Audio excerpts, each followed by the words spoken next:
Libur telah tiba, libur telah tiba, hore, hore, hore. Kira-kira kayak gitu ya, penggalan lirik lagu Libur Telah Tiba miliknya Tasya. Pasti dong, mengucapkan kata hore, gembira ketika liburan telah tiba.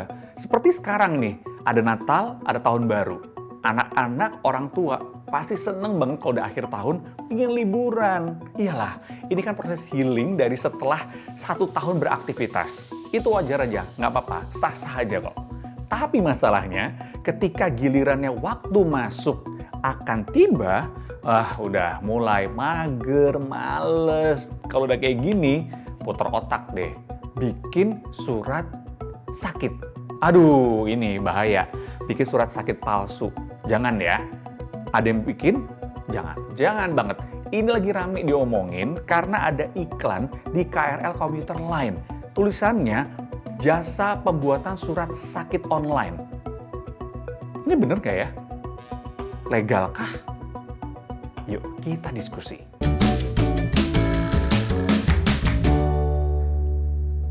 Jadi belakangan ini rame banget diomongin di media sosial kalau ada jasa pembuatan surat sakit online. Iklannya ini dipasang di dalam gerbong KRL Komuter Line dan diunggah oleh salah seorang penumpangnya. Penumpangnya ini adalah seorang dokter spesialis anak bernama KS Denta. Nama akunnya @sdenta. Mengunggah cuitan soal iklan pembuatan surat sakit online di KRL Komuter Line. Kayak gini nih. Awalnya dilayani konsultasi singkat soal kondisi pasien dengan seorang dokter. Setelah itu, surat dokter pun dibuat.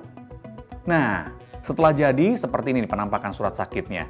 Tertera data pasien, ada nama dokternya juga, tapi tanpa nomor surat izin praktik dokter, tanpa penjelasan diagnosis dokter, tanpa juga mencantumkan penyedia fasilitas kesehatannya. Nah loh, gimana ini?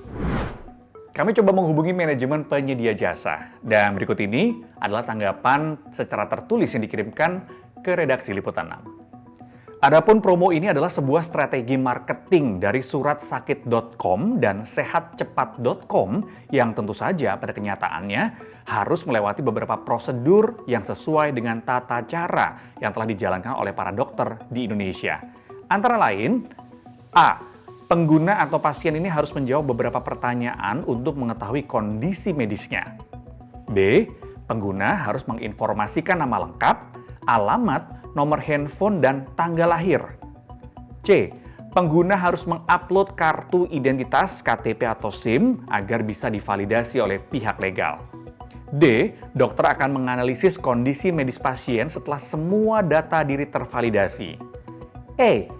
Dokter umum akan berhubungan langsung dengan pasien melalui layanan telemedicine untuk mengetahui kondisi medis pasien itu. F.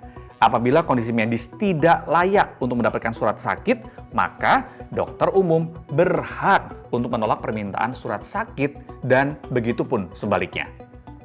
G. Selain itu, dokter juga berhak menentukan jumlah hari istirahat pasien sesuai dengan kondisi medisnya.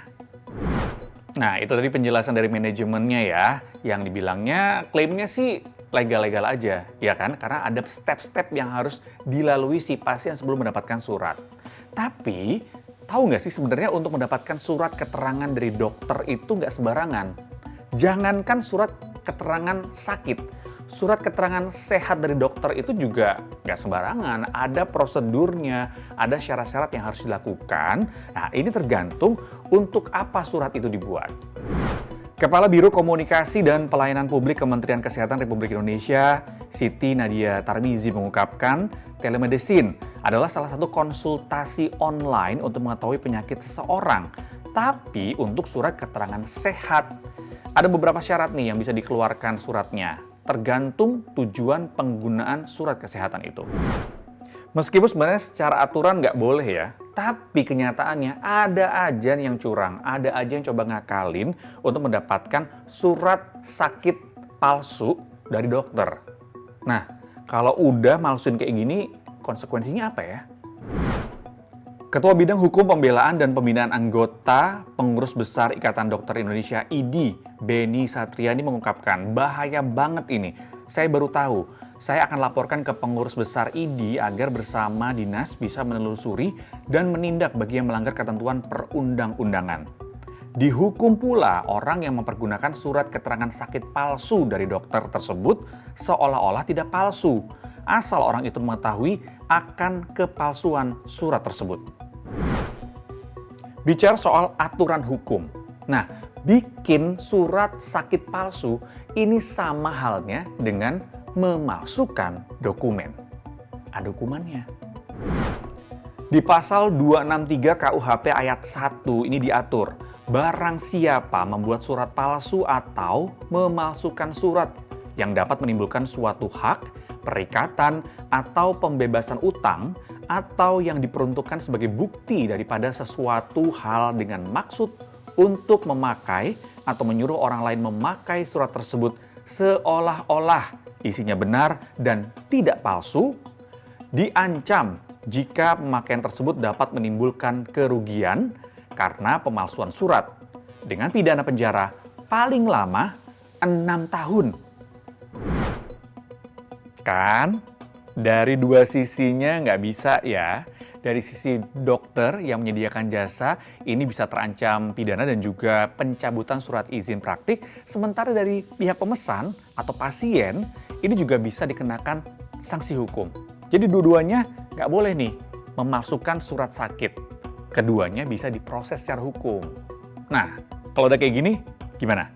Masih kepikiran mau bikin surat sakit palsu? Jangan ya. Kalau udah waktunya masuk, ya udahlah, masuk aja. Kan nanti bisa kapan-kapan cuti lagi. Bisa jalan-jalan lagi. Ya kan? Oke, sampai di sini diskusi. Saya Jati. Sampai jumpa.